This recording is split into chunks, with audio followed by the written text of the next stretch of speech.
this episode, what is the difference between a tax lien and a tax deed? Now, when I finish that, I'll also go on and tell you some inside tips on how to make money.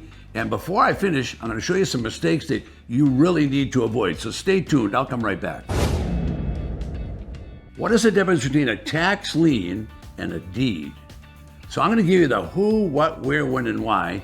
So who issues these things? Well, actually, the state legislature authorizes the county to do that.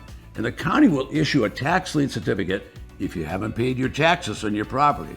Now, 50% of all the counties in the United States will sell tax lien certificate.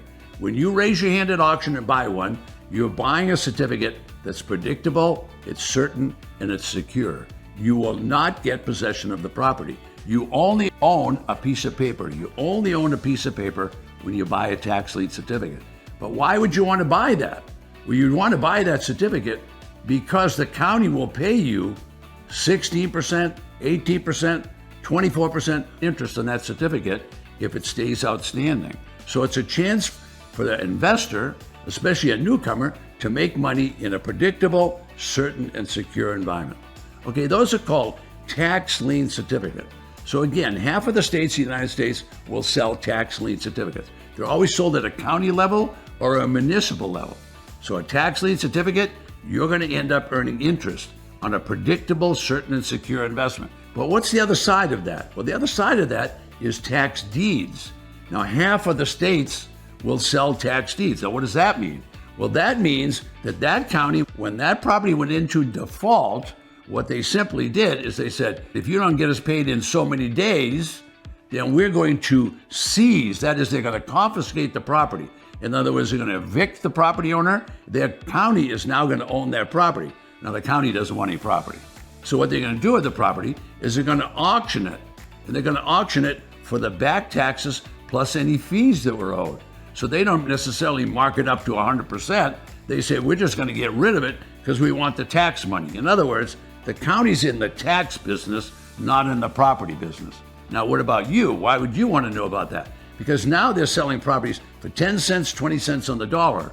So what if you could buy a property for a 60, a 70, or an 80% discount? Do you suppose there's enough margin there? You bought it for 20 cents on the dollar, you're going to get a property. So think about that. It's going to be your property. Are you prepared to sell it? Are you prepared to fix it? What are you going to do with it? What's your exit strategy? A complete different business.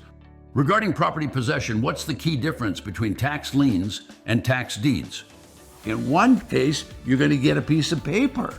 That's a tax lien certificate. No possession of the property. You just wait to get paid. When the people come in and pay, well, then you're going to get paid. Now, any state that sells tax lien certificates is a benevolent state.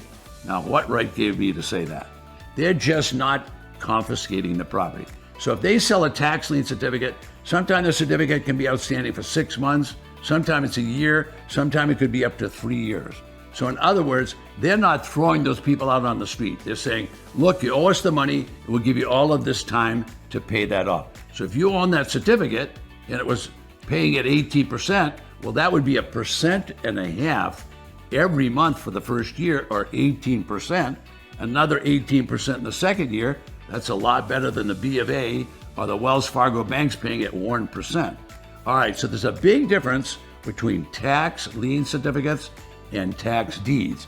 Tax lien certificate, no possession, but you earn interest, 16, 18, 24% interest. Think about that. You could have a nice portfolio growing quickly at that. Half of the states sell tax deeds. That means they're going to confiscate the property and then they're going to sell it. They don't care if there's a mortgage. They wipe out the mortgage. They wipe out any liens that are on the property.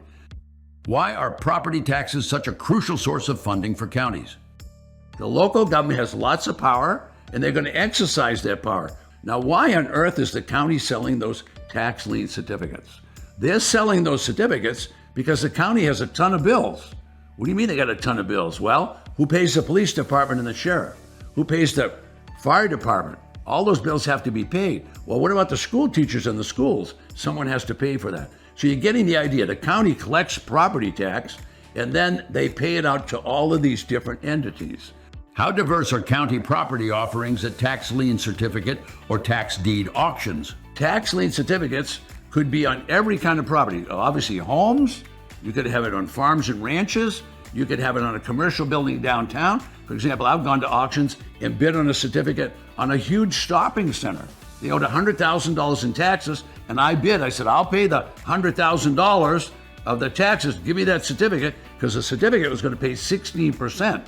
Now, if I go to a money market, I'm not going to get 16%. If I go to Bank of America, I'm going to be lucky if I get 1%. So you're sort of getting the idea. So all property is taxed that's privately owned in the United States. All of it could either have a tax lien or a tax deed.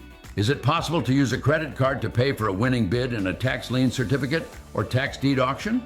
From time to time, people ask me the question, can you use a credit card? Now, you can't use a credit card in all places, but I have some students, like I have Bill that works in Michigan. In 60 months, he bought 60 properties just using a credit card. So the answer to the question is, yes, some states will allow you to buy on a credit card. Now, I personally didn't believe that, so I went to New York, and in New York, they allowed me to buy a $300,000 property with a credit card. Now, I didn't use $300,000. I needed to put 30% down. So I put 30% down, and I did it with a credit card. And it's one of my examples that you might see in one of these lessons later on. Whether you invest in tax lien certificates or tax deeds, there are two big mistakes that most people make even before attending auctions. To avoid both these very costly mistakes, watch the next video on your screen now or click the link in the description below.